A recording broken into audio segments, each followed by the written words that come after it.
Today, we're diving into one of the greatest stories of endurance, raw preparation, and sweet, sweet redemption in modern sports.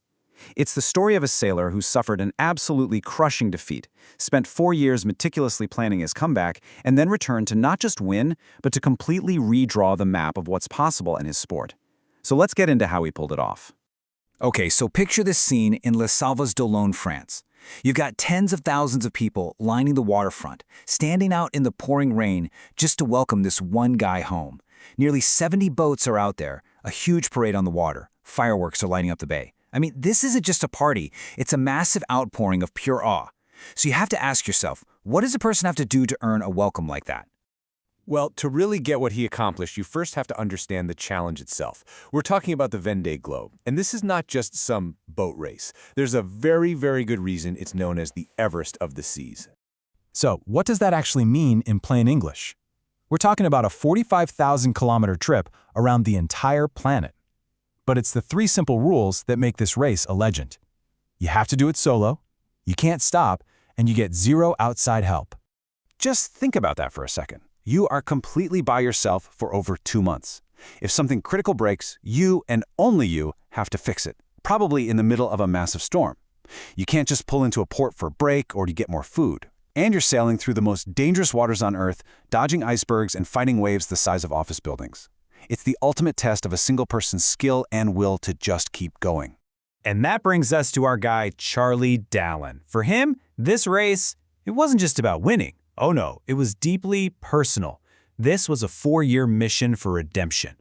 Now, here's the backstory, and it's pretty incredible. In the last Vendée Globe, Dallin was actually the first sailor to cross the finish line. But another skipper was given a time bonus for a rescue mission he performed, and because of that, Dallin lost the entire race by just 2.5 hours. Can you imagine? 2.5 hours after 3 months of non-stop racing. He said that thought just haunted him, knowing his photo wasn't going to be on the wall of winners. He lived with that feeling for 4 long years. And when he came back, you better believe he left nothing to chance. He went to war on 2 fronts. First, his mind, and second, his machine. First up, the mind. Dallin knew that his first race had been incredibly tough, mentally. So he spent the next 4 years preparing for the psychological war just as much as the physical one. He actually worked with a mental coach to create something he called a mental toolbox. And this was a literal thing, a small notebook. First, he listed every single mentally draining situation he'd faced in the last race. Then, for every single one of them, they worked out a specific plan, a pre-made response. So when he hit one of those tough spots again, he would just open his notebook, turn to the right page, and follow the instructions. I mean, how brilliant is that methodical approach? It didn't matter if it was exhaustion, a tough strategic call, or a piece of equipment failing. He had a pre-planned mental process ready to go.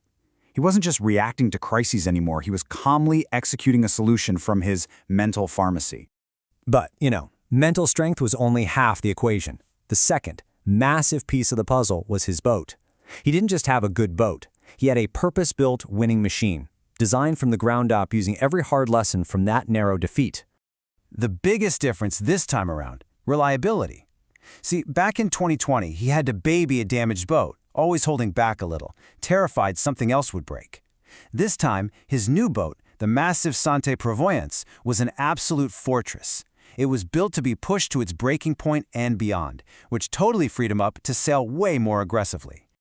The whole design plan was simple. Build a boat that could be the first to the Cape of Good Hope. That meant it had to be a master of all trades, built for the tricky Atlantic and the brutal Southern Ocean.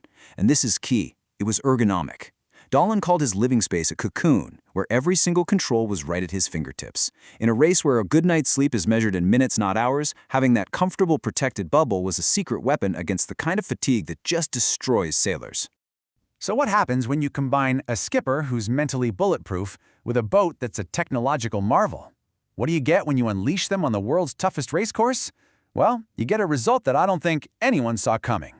64. That's it. 64 days. That's how long it took Charlie Dallin to sail around the world. Now, for that number to really hit you, for you to understand just how mind-bogglingly fast that is, you need a little context. So just look at this. The old record set back in 2017 was 74 days. The winning time in the race Dahlen almost won was over 80 days. Dahlen didn't just break the record, he absolutely shattered it. He lopped off more than 9 full days from the previous best. That's just unreal. This wasn't just, a small improvement. This was a seismic shift. He set a completely new standard for what's possible on the Everest of the Seas. He fundamentally changed the dimensions of the race. And you can hear it in his own words. Dahlen himself said that with these crazy new foiling boats, they can now play with the weather systems in a way that used to be a privilege reserved for the much faster multi-hulled boats. They can literally hook onto the front of a storm and ride it for days at incredible speeds. His win wasn't just for him. It was the start of a whole new era for the sport.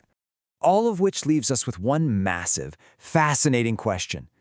We've just witnessed a 9-day leap forward in a single race cycle, a perfect marriage of human preparation and machine evolution. With sailors and boats now this fast, how much further can they go? What new boundaries are they going to break on the next Everest of the Seas?